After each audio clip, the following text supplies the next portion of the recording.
Мемлекет басшысы Қасым-Жомарт Тоқаевтың бастамасымен волонтер жылы аясында ел азаматтарын ортақ мүдде мен игі мақсаттарға жету жолында бірге қызмет етуге шақырған біргеміз саулық, біргеміз таза әлем, біргеміз қамқор, біргеміз үміт, біргеміз сабақтастық, біргеміз асыл мұра және біргеміз білім жобалары қолға алынды. Түркістан облысында біргеміз білім жалпыұлттық жобасын Ахмет Байтұрсынұлы білім академиясы мекемесі жүзеге асырды. Біз осы жылы енді фронт-офисте 7 бағыт бойынша үлкен жұмыс жүргізіп жатырмыз. Ол мониторинг, методикамен бөлісу, проектілерге көмек жасау, оқыту және координация арқылы информация жинау. Мысалы, оқушылар ұбт-ға немесе басқа экзамендерге дайындалғысы кеп, бірақ мүмкіндігі толық болмай жатса, волонтерлер, білетін волонтерлер оларға көмектесе алады. Және де айтқым келіп отырғаны, бұндағы волонтерлер міндетті түрде өздері де керемет профессионал болып, мағлұматты жақсы білу керек. Себебі олар өздері оқытып білім бергелі отырған кезде олардың бір тәжірибесі үлкен болу керек. Әрине басқа бағыттарда да солай. Біргеміз білім жалпыұлттық жобасының мақсаты ауылдық жерлердегі орта мектептердің жоғары сынып оқушыларына волонтер оқытушылардың білім беру қызметін ұсынуға көмек көрсету. Жоба жұмысына арнайы экспорттық кеңес тобы құрылды. Қоғам белсенділері, жоғары оқу орындарының ғалымдары, облыстық білім басқармасының мамандары және жастар ресурстық орталығы мамандарынан құрылған экспорттық кеңес жобаға қатысуға өтінім білдірген волонтерлерді іріктеуден өткізді. Нәтижесінде жобаға өңірлік 100 волонтер жұмылдырылып, 1000 оқушыға волонтерлік көмек көрсетті. Жобаға қабылданған волонтерлер арнайы дайындықтан өтті. Өңірлік волонтерлік қозғалыстың дамуына Назарбаев зияткерлік мектебі, жалпы білім беру мектептері мен қосымша білім беру орталықтарының мамандары, сондай-ақ университет оқытушылары мен студенттері жұмылдырылды. Биылғы мемлекет басшысы Қасым-Жомарт Тоқаевтың бастамасымен болған волонтер жылы аясында біздің академия Түркістан облысында білім берудің негізгі бағыттары бойынша 1000 оқушыны қамтыды. 1000 оқушының ішінде негізгі бөлігі біз әлеуметтік осал топтарға тиесілі болды. Ол біз арнайы бағдарламалармен, Zoom бағдарламасы, Classroom менеджмент, Google-ға арнайы жүктеліп, бейне баяндар түсірілді. Түркістан облысында бойынша барлық алыс аудандар, ауылдық оқушыларды басым көпшілігі негізінен қамтылды.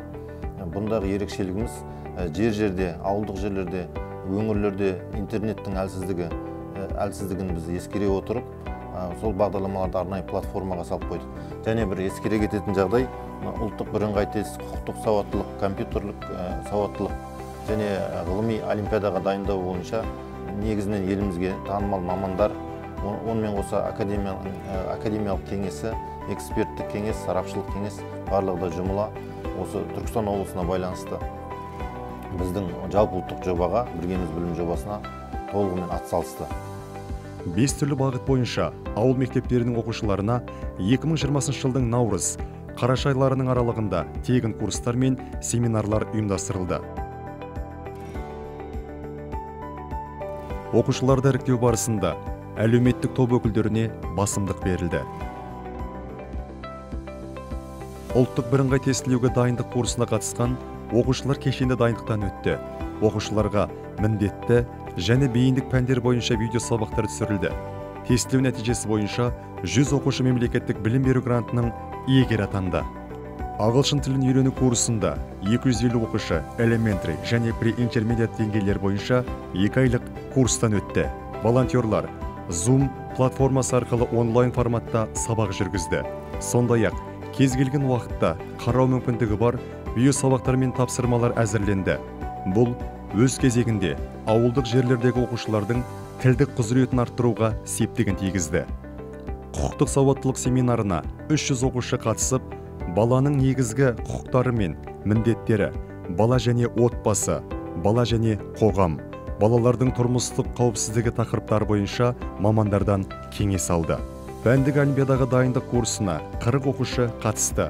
Оқушыларға 10 пән бойынша арнайы видео сабақтар түсіріліп, YouTube арнасына жүктеліп отырды.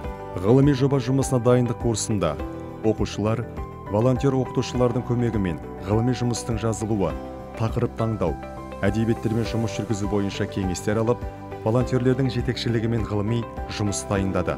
Компьютерлік сауаттылық курсына қатысқан 300 оқушы, мектеп оқушылары білуі тиіс компьютерлік дағдыларды қалыптастырды. Сабақ туралы айтатын болсам, аптасына 3 рет өтеді. 3 рет өткенде сағат 9:00-ден бізге видео сабақ жіберіледі. Біздің деңгейімізге сай тақырыптары, және де біздің уақытымызды көп алмайды, ары кетсе 40 минут. Бұл тағы да бір плюс.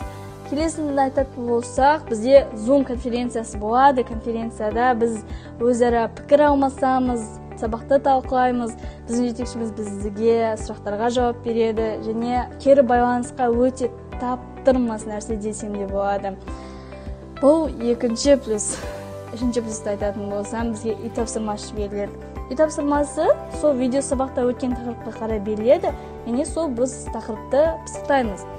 Және де сол үй тапсырмасын біз жасаймыз да, келесі күннің 12:00-іне дейін жібереміз. Жалпы бұл курс өте күшті, керемет. Біздің жазымызда 3 ай болса, 2 ай уақытымызды босқа кетірмейміз. Даму, тек қана даму. Жоба барысында оқушылар мен волонтерлерге арналған 10 кездесу ұйымдастырылды. 2020 жыл президентіміз Қасым-Жомарт Кемелұлы волонтерлар жылы деп жариялағаннан кейін өңірімізде жалпы ұлттық волонтерлық бағыттар бойынша жұмыстар қарқынды жүріп жатыр. Соның бірі білім бағыты. Білім бағыты бойынша біздер Қазақстан Республикасының қоғамдық даму ақпарат министрлігімен бірлесе отырып, сондай-ақ Байтұрсынов академиясы үкіметтік емес ұйыммен бірлесе отырып, Түркістан облысында оқыту жұмыстарын жүзеге асырдық. Олардың ішінде осы оқыту жұмыстарына біздің волонтер ұстаздарымыз, волонтер жастарымыз белсенді араласты. Қазіргі таңда осы бағытта ағылшын тілін оқыту бойынша да жобалар сәтті жүзеге асуда. Елімізде төтенше жағдай басталған кезде 500-ге жуық өңір жастары тегін ағылшын тілінің бастапқы деңгейлерін меңгерген болатын. Одан бөлек жаңағы Байтұрсынов академиясы мен жастардың мектеп пәндерінің жаңағы олимпиадаларына, республикалық халықаралық жарыстарына дайындау бойынша іс-шаралар жүзеге асырылды. Жалпы Түркістан облысындағы волонтерлар жылының өтуі өте жоғарғы деңгейде екенін айтқым келеді. Жоба ауылдық өңірдегі 1000 оқушының түрлі бағыт бойынша курстық дайындықтан өтуіне мүмкіндік берді. Курстар нәтижесімен кері байланыс негізінде жоба жұмысының сапалы болғанын көруге болады. Елімізде осындай жобалар бұдан кейін де жалғасын табады деген ойдамыз. Біз біргеміз. Біргеміз білім жалпыұлттық жобасы Қазақстан Республикасы Ақпарат және қоғамдық даму министрлігінің қолдауымен азаматтық бастамаларды қолдау орталығы коммерциялық емес акционерлік қоғамның мемлекеттік гранты аясында жүзеге асырылды.